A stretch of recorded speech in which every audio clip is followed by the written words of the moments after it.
ఒరే మనోడా, మీ అత్తయ్య మీరు నొచ్చుకునేలా మాటంటే బాధపడుకురా. ఎన్నాళ్ళు బాధ పెట్టారుగా, ఒక్క మాట అంటే కొంపలేమి మునిగిపోలేండి.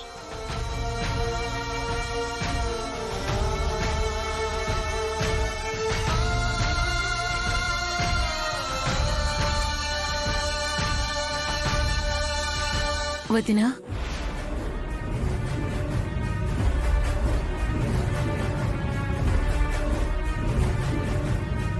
గుడికి ప్రశాంతత కోసం వస్తావు, కానీ నువ్వు మాకు ఆ ప్రశాంతత కూడా లేకుండా చేస్తావా?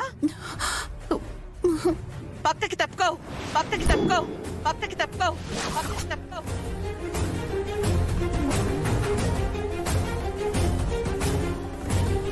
అత్తయ్య, ఎవర్రా నీ కత్తయ్యా?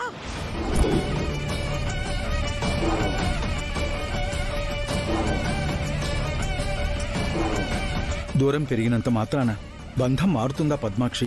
మీరు వీళ్ళకి సపోర్ట్ చెయ్యాలనుకుంటే చెయ్యండి, లేని ప్రేమల్ని ఒలికిస్తూ నన్ను ఇబ్బంది పెట్టకండి.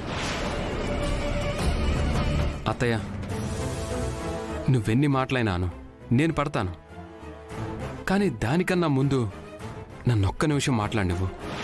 నాకంత సమయం లేదు. అదేంటి పద్మ, వాడేదో మాట్లాడాలి అంటున్నాడు కదా? అక్కడ కళ్యాణం జరిపించాలనుకుంటున్నాం. నా పక్కన కూర్చోవాలనుకుంటే రండి, లేదంటే ఇక్కడే ఉండండి. నేను వెళ్తున్నాను.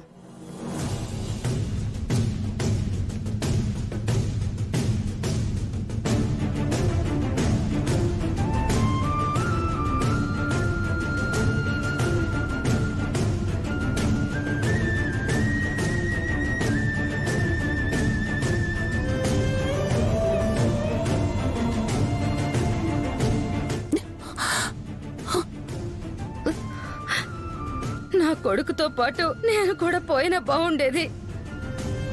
ఇప్పుడు ఇలా కుమిలిపోయే పరిస్థితి వచ్చేది కాదు. కాదంబరి,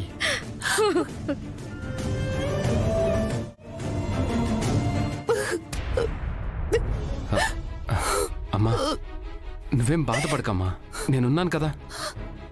తెలుసు నాన్న, నా మీద పడ్డ మచ్చని చెరిపేస్తావనే ఆశతోనే బతుకుతున్నాను.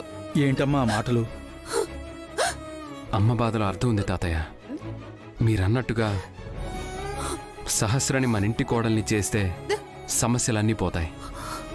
అలానే కదరా మనం అనుకున్నాం, కానీ పద్మాక్షి మన మాట వినడానికి ఇష్టపడటం లేదు కదా. ఎలాగైనా మనం చెప్పి ఒప్పించాలి తాతయ్య.